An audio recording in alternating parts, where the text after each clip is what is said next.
దేవుని బిడ్డలారా, చూడండి, అంతటా కనబడుతున్నావు కానీ దేవునికి కనిపించట్లేదు నీ ముఖము. అందుకే అంటున్నాడు ఇక్కడ, "నీ ముఖము నాకు కనబడనిమ్ము" అంటున్నాడు. నీ ముఖము నాకు కనబడనిమ్ము. సంఘము యొక్క ముఖము దేవునికి కనబడాలి. దేవుడి యొద్దకు వచ్చేప్పటికి ముఖాన్ని చాటేసుకుంటూ ఉంటున్నాం.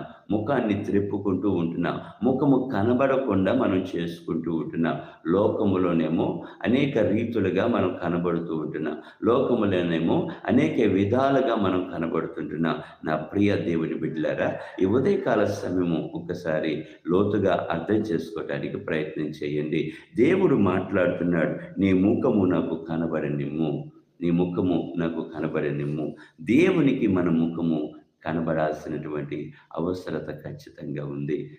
మనం దేవుని యొద్ద ముఖము చూపించుకోలేని పరిస్థితుల్లో ఈ రోజున చాలామంది వారి జీవితాలని